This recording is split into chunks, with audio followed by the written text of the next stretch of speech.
আপনারা কি জানেন যে এই 6 মাসে 572 জন এই হাসিনার দোসর জামিনে বেরিয়ে গেছে? তখন আমাদের প্রতিবাদটা হয় না কেন?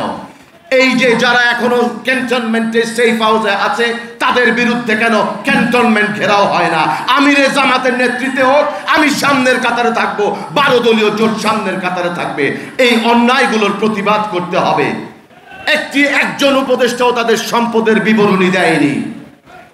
অনিয়ম হচ্ছে, 4টা-5টা গাড়ি চালাচ্ছে। কাদের কাছে বিচার আশা করেন? এই জামাতে ইসলামী বিগত 15 বছরে আমরা যারা ফ্যাসিস্ট এই হাসিনা উৎখাতে ছিলাম সবচেয়ে বেশি সাফার করেছে। বিচারের নামে প্রহসন হয়েছে, জুডিশিয়াল কিলিং এর মাধ্যমে দলীয় বিচারালয়ে ভারতের প্রেসক্রিপশনে জামাতের সকল শীর্ষ নেতৃবৃন্দকে খুন করা হয়েছে, হত্যা করা হয়েছে। আমরা প্রতিবাদ করেছি। আজকে আসুন হাসিনার বিরুদ্ধে যে ঐক্যটা ছিল সেই ঐক্যটা সুদৃঢ় করি। সেই ঐক্যটা যদি যারা এই জুলাই আগস্ট গণ অভ্যুত্থানে নিহত হয়েছেন তাদের সকলের একটা পরিচিতি জাতির সামনে উন্মোচন করেছেন, এটা তাদের কমিটমেন্ট এবং ডেডিকেশনটাকেই প্রমাণ করে। আমি আমার বক্তব্য খুব একটা দীর্ঘায়িত করব না। এখানে অনেকগুলো কথা এসছে।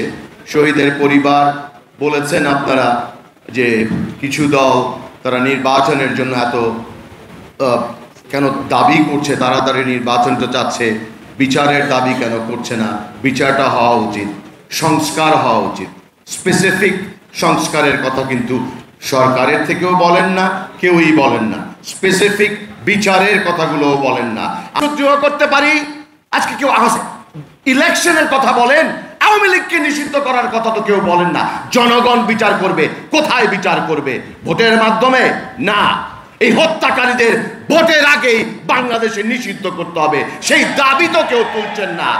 বড় যেই দুটি দলের কথা বলেন তাদের মধ্যেই কিন্তু আওয়ামী অনুপ্রবেশ দেখতে পাচ্ছি। পুনর্বাসন কিন্তু তারাই করছে, আমাদের দ্বারা হচ্ছে না। কিন্তু ন্যায় বিচারের কথা বলেন। আসুন আজকে হাসিনার যারা দোষর ছিল, শেখ হাসিনা সহ সাঙ্গ পাঙ্গ প্রশাসনে যারা আছে সকলের বিচারের দাবিতে ঐক্যবদ্ধ হই, আমাদের ঐক্যটাকে সুদৃঢ় করি। তাহলেই বাংলাদেশে হাসিনা মুক্ত হবে। আওয়ামী লীগকে চিরতরে বিদায় করতে হবে। যেই নৌকা ডুবে গেছে সেই নৌকাকে ভাসতে দেওয়া যাবে না। সকল শহীদদের প্রতি শ্রদ্ধা জানিয়ে আমার